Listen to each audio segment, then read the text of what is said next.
亲爱的各位朋友，那我们今天还要介绍一个说，对于武汉冠状病毒呢，在台湾地区它通报定义放宽了以后，那么我们在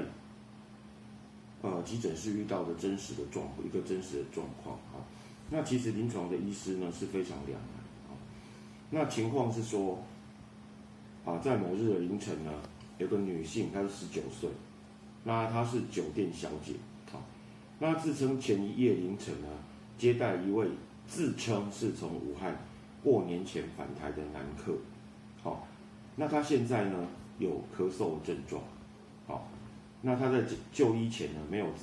量体温，那经过我们医师的评估以后呢，他是没有发烧的，那他的胸腔 X 光片呢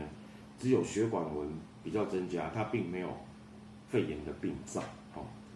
那抽血呢也没有说淋巴球低下啦，发炎指数上升这些异状。那再细问说他的咳嗽的症状呢，他是没有什么痰，那他平常就是会咳嗽因为这个病人呢，他有点过敏性的鼻炎，然后呢，因为他所工作的场所呢，客人就会在房间里面抽烟，然后他没有明显的肌肉酸痛，那问他说，那为什么你凌晨才来就医呢？你们是几点上班？那他的回答是说刚下班，然后顺便过来就医，表示说呢他已经去上班了，他已经去上班从6、7点，然后上到凌晨才来就医，那当然了，他去上班，他是酒店小姐，他也不可能戴口罩去坐台，好，那跟临床医师怎么难为呢？因为根据通报的定义呢，放宽之后就是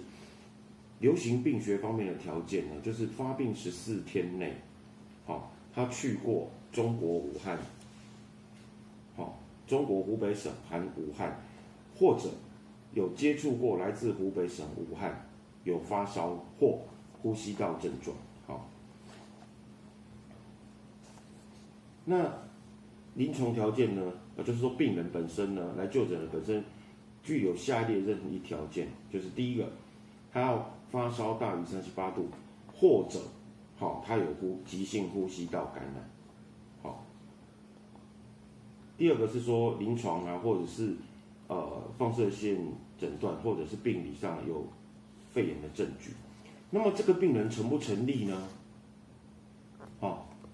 从这个条件上来讲，他虽然没有发烧，可是他有咳嗽那另外呢，所以临床的条件已经就成立了。那接触的方面，他又接触过自称从中国湖北省从武汉回来的客人，那搞不清楚到底是不是这个昨天凌晨就是等于24小时，差不多24小时前接触的啦。然后那这也符合发病前14天内这个定义可是他这个病人呢，他暴露又小于24小时，因为他是前一天的凌晨才接待这个客人的，那他是大概就是也是11、2点来就医的，那到底他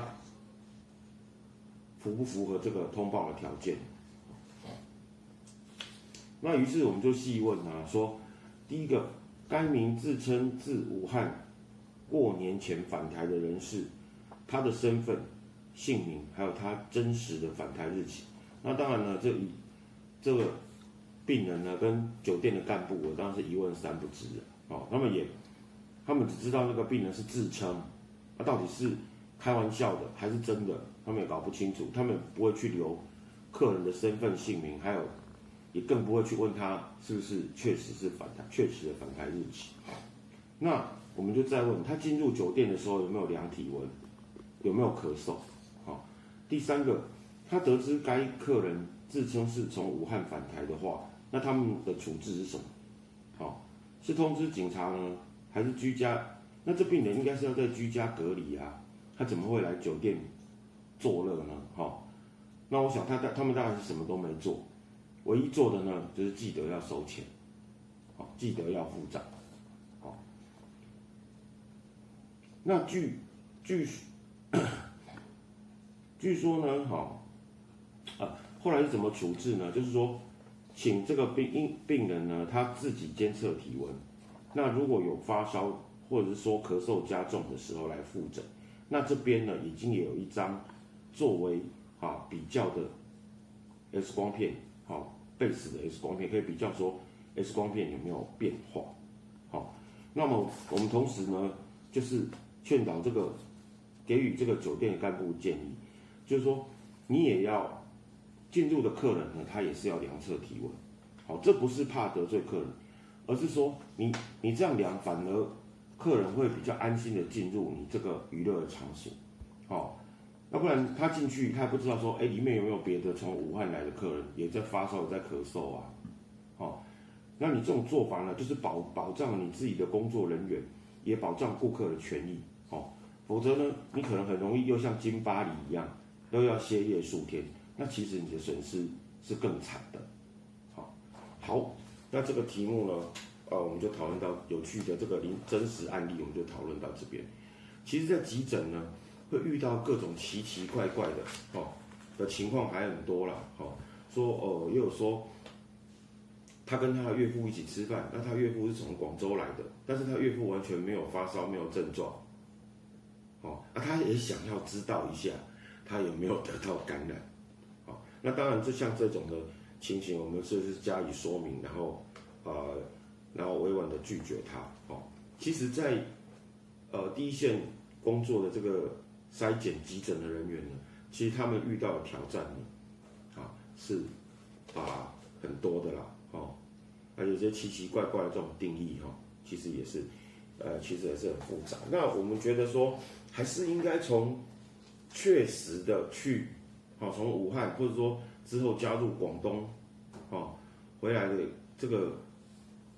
人士呢，他们必须真的要落实居家隔离或者医疗关怀，不能让他们再到处跑。那对于自称是从湖北或者回来这些，就说以这些场所的人也要有警觉，你要有警觉，不能让这种人呢到处跑来跑去。其实这个是危害社会，那也可能是有些的人士呢故意要造成混乱，这就有赖于我们的国民呢有这样的共识，然后每个人都能够作为一个监测的尖兵。好，今天这个题目就讨论到这边。如果你喜欢本频道的话，欢迎您分享、订阅、加按赞，还要开启小铃铛哦。拜拜。